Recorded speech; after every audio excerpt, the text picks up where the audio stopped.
Greetings, members. Hello again. Back on the manor. Let's do a walking street. I tried to do a video yesterday for you, which was Monday, and the idea was I was going to walk a walking street at night, but and this is kind of good and bad. Most people that know me know I love to talk to people in the bar. I'm very, very engaging, I hope, and that's not like something I put on. It's quite genuine. But I also do like to kind of split my night up and maybe walk a little bit and just get some exercise in and get some steps in and all that. And I came in at 4 o'clock yesterday. People started coming in from YouTube. By midnight, I was still talking to people from YouTube. It was lovely. It was like lovely, but I didn't get the chance to have a walk or anything. So it was a bit of a mad one.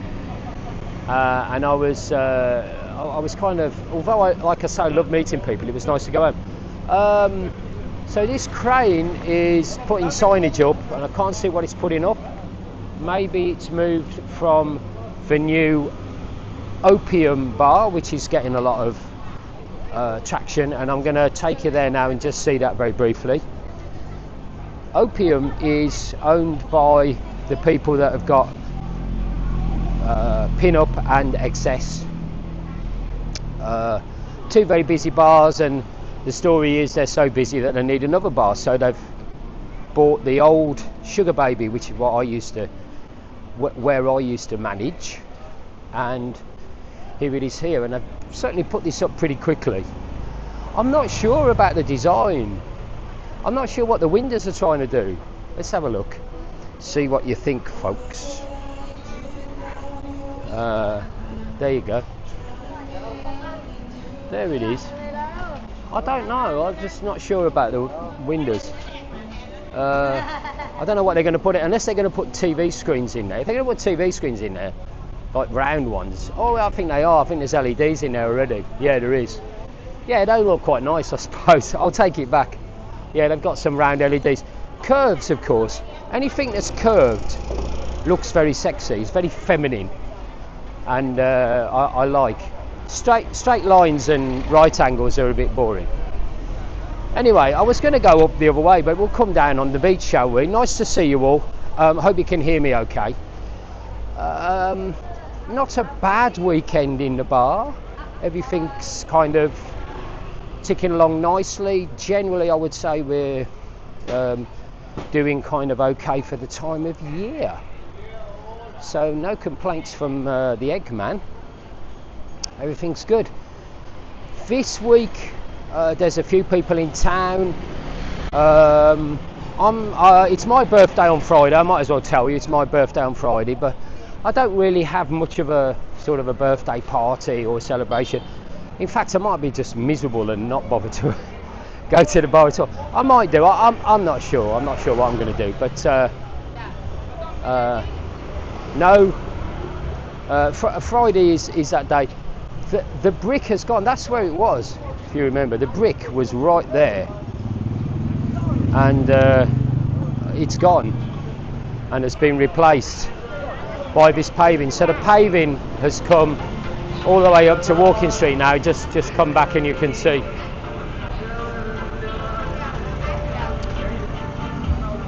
Walking Street itself. We'll go onto the beach and have a natter. My ex-girlfriend Emma has come to see me. Originally, she came to she wanted to be with me for my birthday, and she wanted to be with me before I went to America, which is 2 weeks tomorrow. But I've got to be honest, I don't quite know what she was expecting, but I've been really super busy, and I think it's beginning to catch up with me, you know. I do joke about, oh, who wants a soapy? Should we go for a soap? No, we're not. I think it's beginning to catch up with me, the fact that I have got an incredible schedule for a guy who's 57 years. I'm 57 on Friday. I'm beginning to realise now that things might be getting a little bit too much for me. And I don't know how the hell I ever used to have 2 bars and a YouTube channel. I mean, that must have been, and I had a missus. Yeah, but so Emma kind of thought that she would be just slotting back to the way life was before, but you know, I did try and explain to her that we weren't girlfriend boyfriend anymore, and I kind of had better things to do in my life, and I think that's been a bit of a difficult one for her. But anyway, so I think she's leaving, going back tomorrow, so she's available.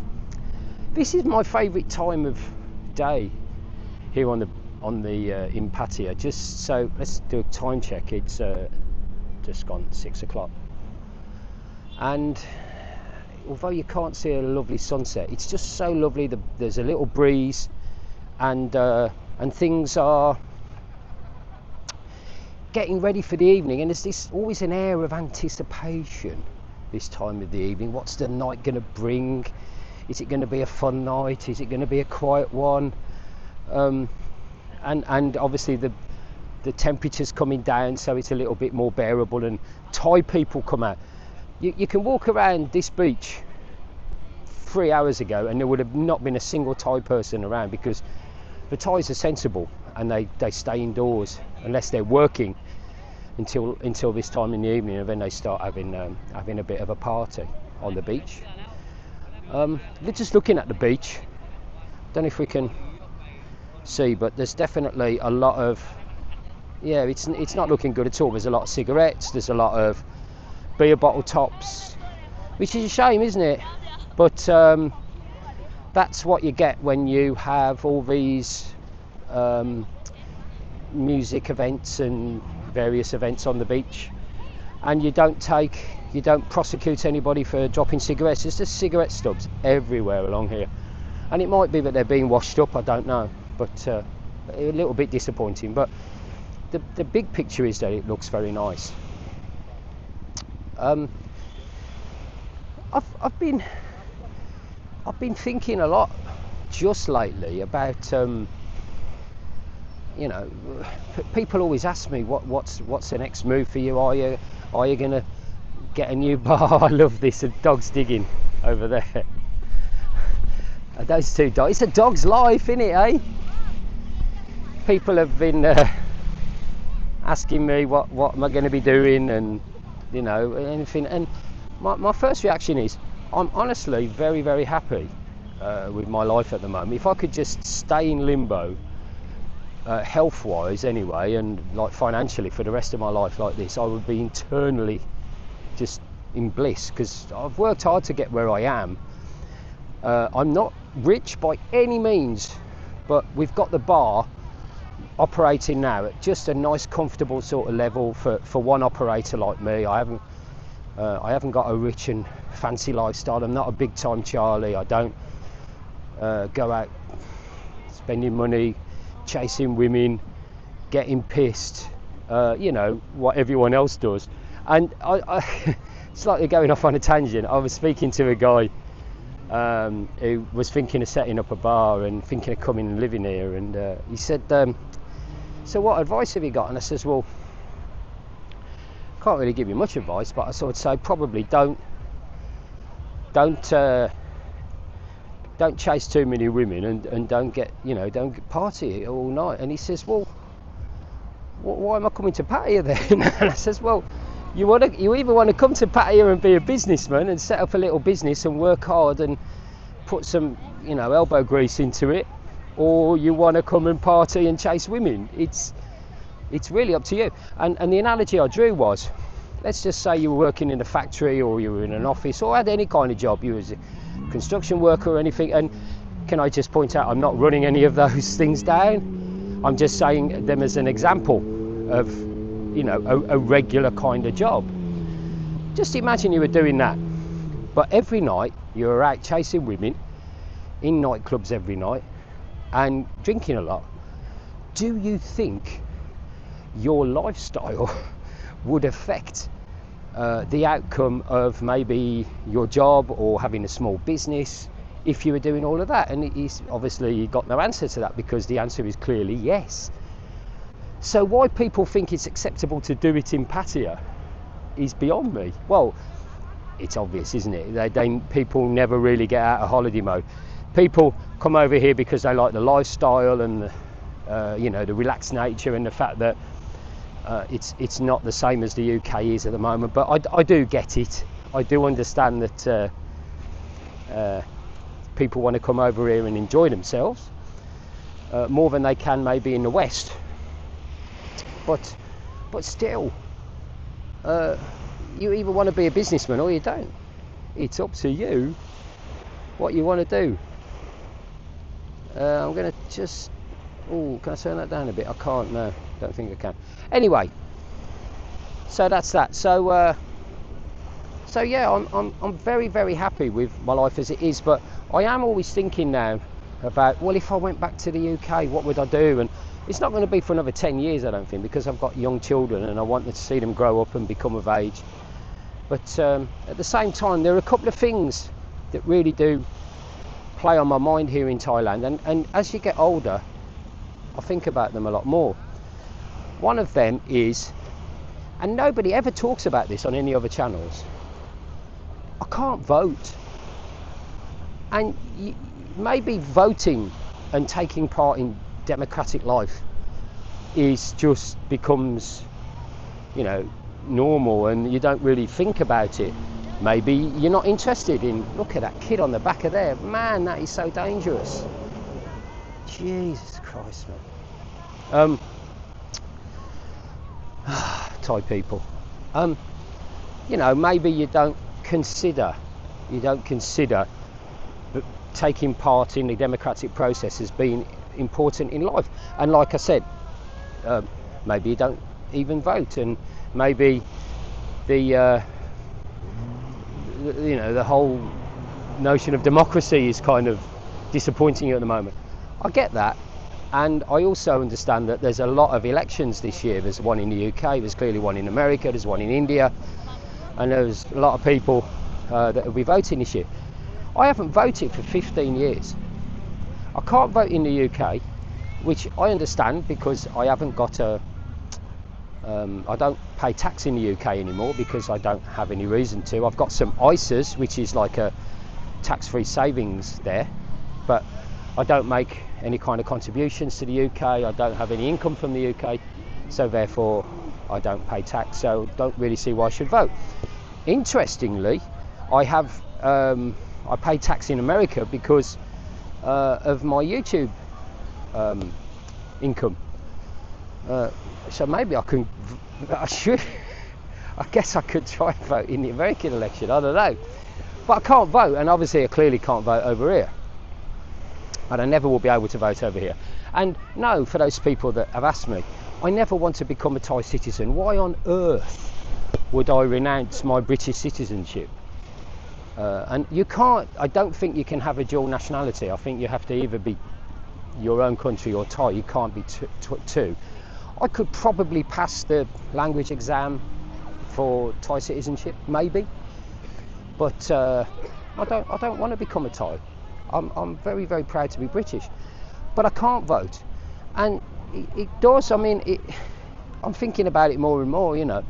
As we're going through tremendous change in the world. Yes, I'm sounding a bit serious now, but it would be nice for me to have my little voice heard, but you can't, and you do feel a little bit helpless.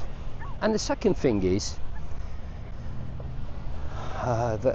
one of the main things that I want to go back, and that is, and I don't want to be morose, and I'm not close to this event, hopefully, although I might come back and regret saying this, I want to die in England. I've been to so many funerals and over here, and they are so different. The whole dying process, if you like, is different to that in the UK. Although, I mean, not biologically. I mean, the process of what happens after you die, and the level of care that you get, and just the whole culture surrounding death. I've been twice now. If you die here in Thailand as a non-Thai, almost always you have to have an autopsy at the police hospital in Bangkok.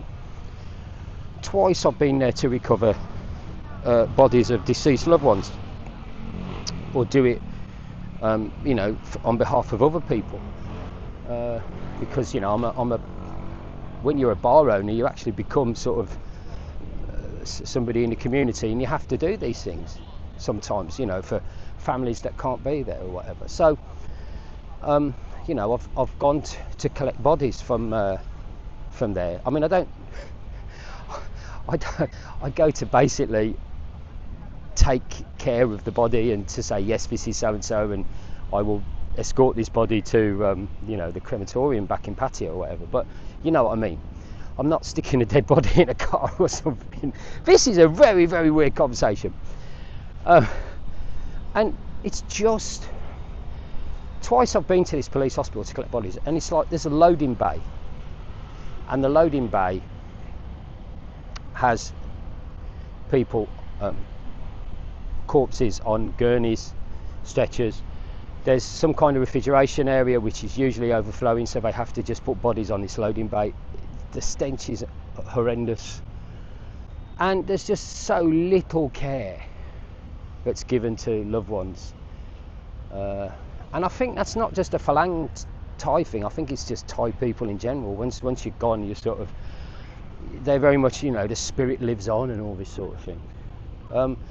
And Thai funerals as well, I just think are so, they're just not something I'd like, to,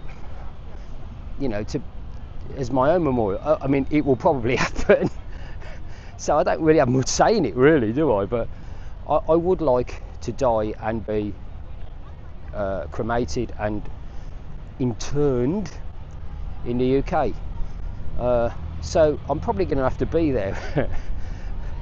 So yeah, it's a tricky one. So those are the two things that I do think about, and I'm talking 10 years down the line. But yeah, I think I probably will go back to the UK. I'm not one of these people that is concerned about, says, oh, I'm never going home, I'm never going back, this is it. I hate my own country. I don't. I love my country, mate. Love my country, and I think I miss it a little bit more and more every day. And for people that are waking up every day and hating the UK, which is where I come from, you must feel like I'm totally mad. But yeah, it does. I do think about these things every now and then, and I love life here in Thailand. I think I've integrated well. I speak the language, I write the language, I think I understand Thai culture, although I probably don't. I'm very respectful to Thailand. I try and immerse myself in Thai history and local affairs and stuff like that. And I try to do a little bit more than just chase women over here. But that's it. I'm still a Brit in my heart. I'm still British. Anyway, a bit deep this one. No funnies. I've got nothing funny to say. Sorry if you're waiting for a punchline. So that's it. Yeah, we filmed, me and Balloon Chaser filmed a video. Poor old Balloon Chaser. Poor old Balloon Chaser. Every time he ever takes me, because sometimes we film videos very, very early in the morning. For those of you who don't know, I have a cameraman and editor and director called Balloon Chaser. His real name's Pete, and he's been a friend of mine for many, many, many years. And we've worked together on the channel now from day one. In fact, it was his idea to do the channel. He obviously saw some kind of star quality in me that others haven't, so I don't know. So anyway, we were doing an early one today because it was so hot when we went to film it originally on Sunday that we just said, screw this, we'll film it when it's a little bit cooler. Because it was a multi-location one, where we had to just get to different locations. And it was too hot. So anyway. Hi, you okay? So we're filming this, and it says, oh, let's have some breakfast. Oh, says Balloon Chaser. I know a place that does 99 baht breakfast. I says, I don't want to go to Cheap Charlie's or somewhere. I want to go somewhere that's, you know, a little bit more elitist to meet my slightly, you know, high so requirements. And he says, no, you're like this. So we went to this place. I'm not going to say where it was. And every time Balloon Chaser ever suggests somewhere to eat, I have fault with it. And Balloon Chaser must think I am the pickiest eater ever. But anyway, we went to his recommendation. He was slightly bemused because the 99 baht breakfast had morphed into a 110 baht breakfast, which I'll be honest with you, Balloon Chaser wasn't bothered about, but he really was going on about how delicious this breakfast was. But when I got there, I couldn't bring myself to order a 110 baht breakfast, being the snob that I am. So I decided on the ridiculously priced 235 baht bonus edition, you know, 12-inch version, director's cut with the director's commentary breakfast, which business class, which had you know, a few extra mushrooms thrown in and I don't know, a couple of potatoes and stuff. And I have to say, poor Balloon Chaser, I feel so sorry for him. It was one of the worst breakfasts I've ever had. It lived up to his culinary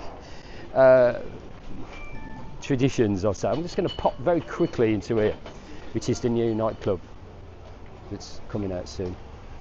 Whee!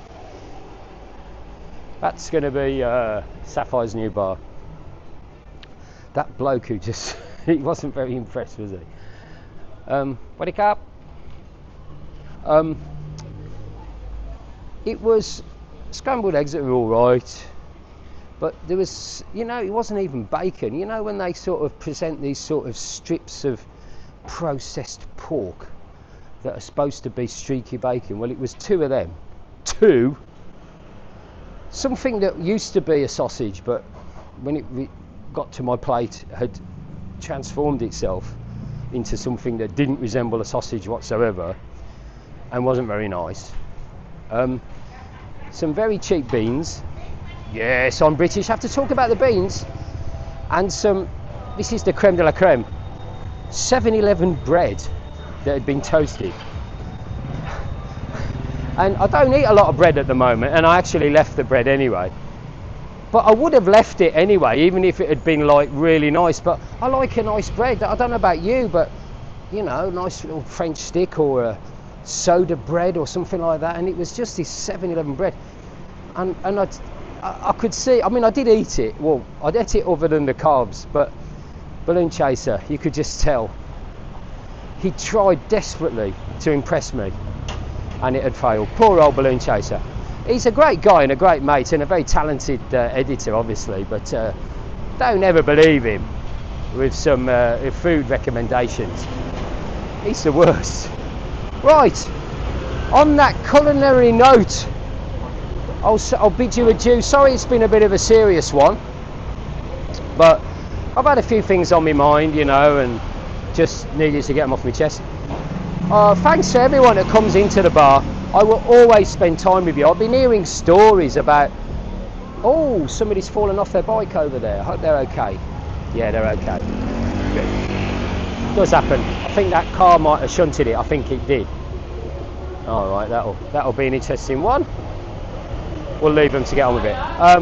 But I've been hearing stories about another YouTuber that has a bar that isn't as chatty as me, and is quite dismissive of customers.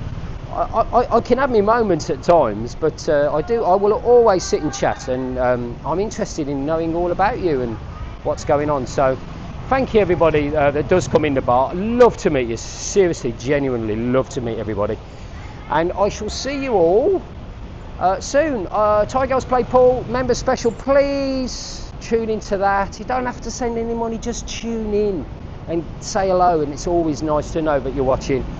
And yeah, we'll see you for the rest of the week, and count down to Songkran. See you soon everyone, bye bye.